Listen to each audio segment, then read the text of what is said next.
Bonjour les élèves. Aujourd'hui, la capsule va englober les journées du 21 et du 22 avril, c'est-à-dire mardi et mercredi de cette semaine.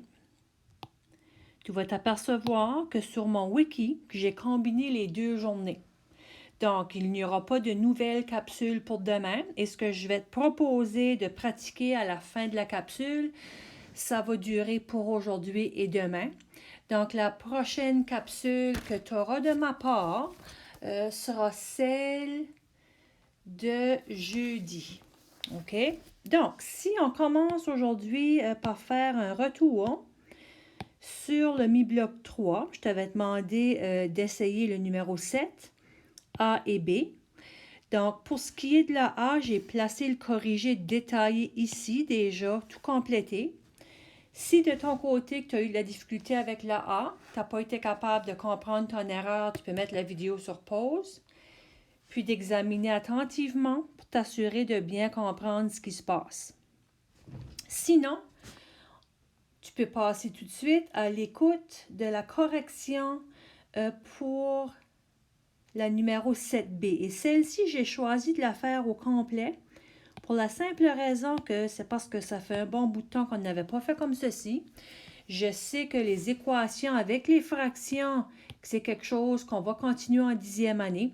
Donc, vous allez voir que d'ici la fin de l'année, je vais en placer ici et là pour que tu puisses continuer avec cette pratique. Donc, si on se souvient bien, lorsqu'on avait des équations avec des fractions, notre but, c'était de rendre l'équation plus facile à travailler en se trouvant un moyen de simplifier les fractions, c'est-à-dire de s'en débarrasser. Et ce moyen-là, c'était de se trouver un dénominateur commun. Donc, en autre mot, ici, j'ai un dénominateur de 3. C'est comme si j'avais un dénominateur de 1 ici, de 8 et de 6. Donc, un dénominateur commun possible, on a 24, on aurait 48, on aurait d'autres. Peu importe le dénominateur commun que tu vas choisir d'utiliser, on va tous arriver à la même réponse à la fin. Une fois qu'on trouvait notre dénominateur commun, ce qu'on faisait, on le prenait et on le multipliait par chacun des termes de l'équation. Je ne sais pas si vous voyez ici, c'est ce que j'ai fait à ma deuxième ligne. J'ai pris 24, je l'ai multiplié par mon premier terme. Plus 24, je l'ai multiplié par le 2, est égal à nouveau au 24 que j'ai multiplié par le 3a plus 8 ici. Ensuite, plus 24 que j'ai multiplié par le 5 sixième ici. Tu vas voir que ça, c'est toujours dans le but de simplifier nos fractions pour rendre l'équation la plus facile à travailler. Si jamais que tes fractions ne simplifient pas, ça veut dire que tu as fait une erreur. Donc, voici là, le rappel. On faisait 24 divisé par 3, il nous reste 8, qu'on va aller multiplier par A-5. Ici, je n'ai pas de fraction à simplifier, donc on peut aller le multiplier tout de suite. Ça va nous donner 48. 24 divisé par 8, ça va nous donner 3 qu'il faudra multiplier par le 3a qui était déjà là. 24 divisé par 6, ça me donne 4, qu'on va multiplier par le 5 qui était déjà là. Et maintenant, voici l'étape où est-ce que j'ai plus de fractions et c'est beaucoup plus facile par la suite à travailler. Donc ici, on va avoir 8a moins 40 plus 48 est égal à la multiplication ici que ça va nous donner 9a, une autre multiplication qui va nous donner 20.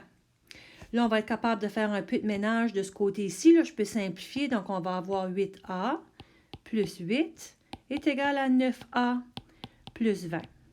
Une fois rendu ici, on peut choisir d'apporter nos a du côté gauche ou du côté droit, ça ne dérange pas. Moi, je vais choisir d'apporter mes a de ce côté ici. Donc, si je change de bord, je change de signe. On va donc avoir moins 8a. Et je vais prendre mon positif 20, changer de bord de ce côté-là. Ça va donc me donner un négatif 20. Qui veut dire qu'on va avoir négatif 20 plus 8. On va avoir un négatif 12 est égal à 9a moins 8a est égal à a. Donc, le a est égal à négatif 12. Et voilà la correction du numéro 7 pour le mi-bloc.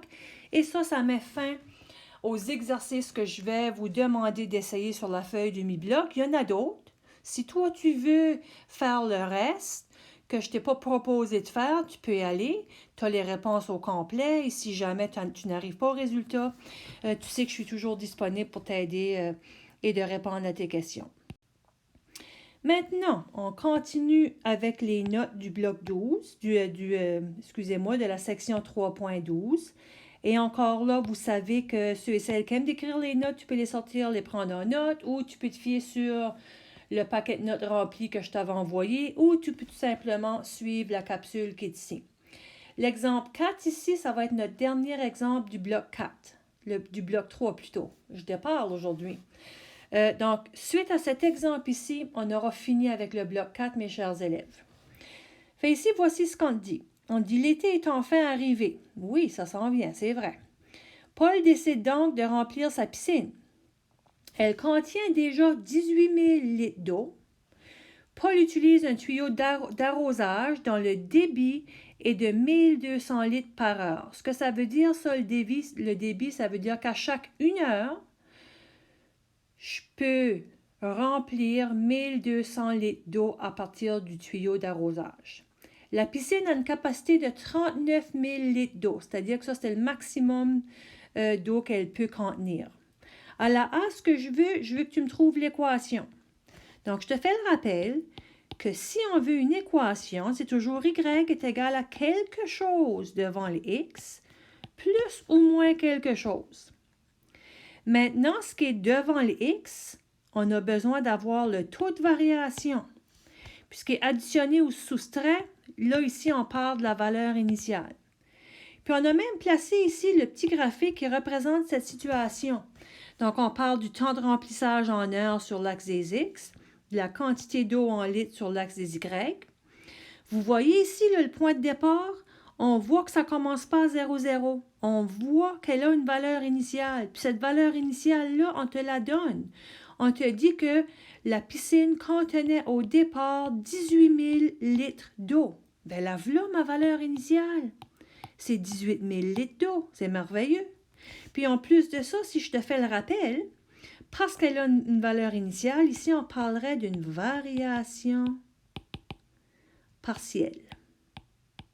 OK? Si jamais j'ai une droite qui passe par 0, 0, qui passe par l'origine, là, on parle d'une variation directe. Maintenant, j'ai ma valeur initiale. Dans mon équation, je pourrais aller l'inscrire tout de suite. On ne place pas d'unité dans l'équation. Le taux de variation. Le taux de variation, ce sont toujours les bancs des Y divisés par les bancs des X. Bien, dans ce cas ici, je ne sais pas si vous vous en êtes aperçu, là, mais je te le donne directement dans l'énoncé du problème. Je te dis qu'à chaque 1 heure, on est capable de vider 1200 litres d'eau.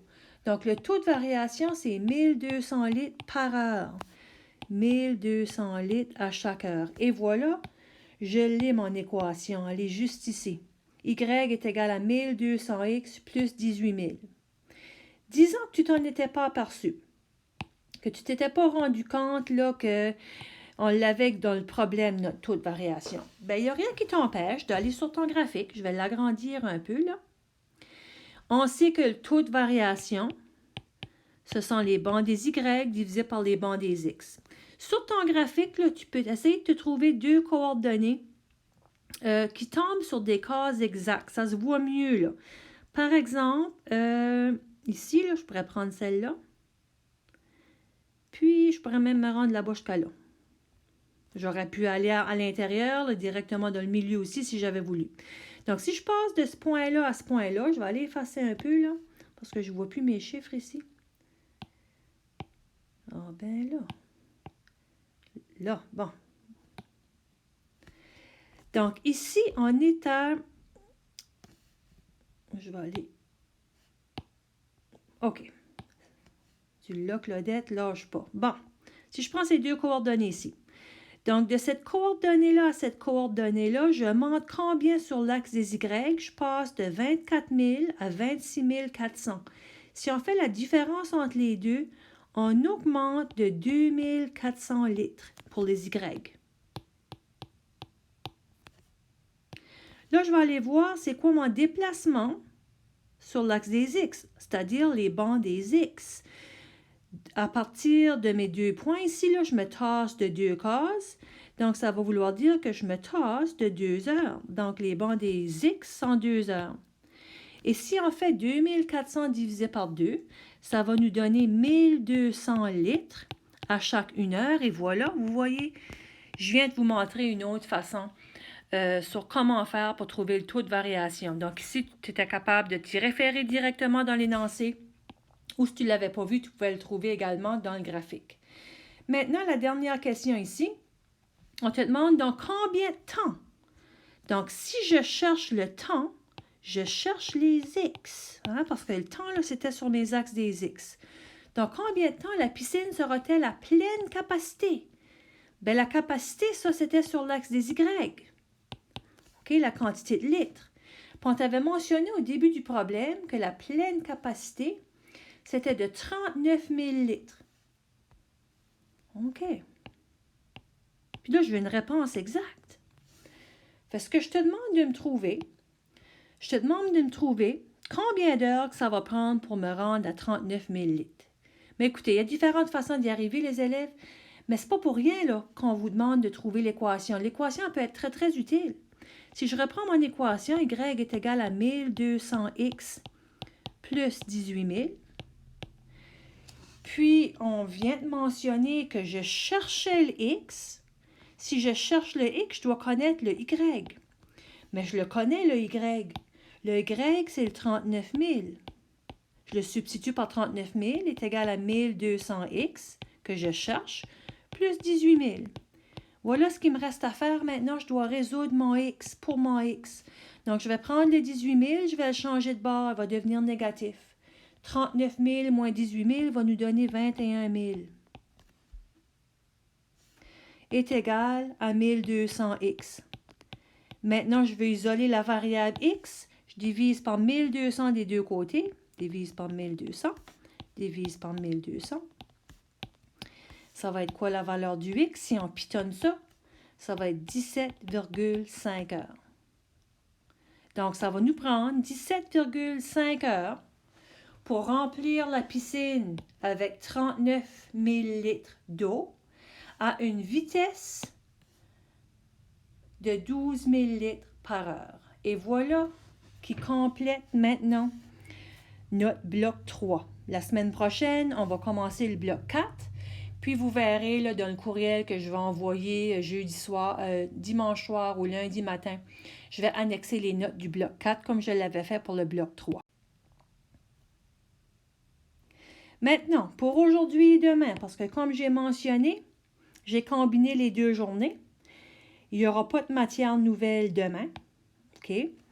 On a complètement fini avec 3.12, qui veut dire que vous êtes maintenant prêts. Je vous recommande maintenant d'aller pratiquer ces notions de 3.12. Puis comment faire pour faire ça? Tu vas voir que j'ai annexé sur mon wiki une feuille qui se nomme fonction affine. J'aimerais que tu fasses les numéros de 1 à 6. Maintenant, c'est certain que la plupart de vous autres, vous ne pourrez pas imprimer cette feuille, c'est pas grave. Tu peux répondre sur des feuilles lignées tout simplement. C'est complètement correct. Puis, parce que vous n'avez pas les réponses au bas de cette feuille, vous verrez que sur mon wiki, dans les documents joints, j'ai également placé le corrigé détaillé pour cette feuille pour que tu puisses te corriger une fois que tu l'auras complété. Donc, je te souhaite une bonne fin de journée et on se reparle jeudi. Merci pour ton écoute.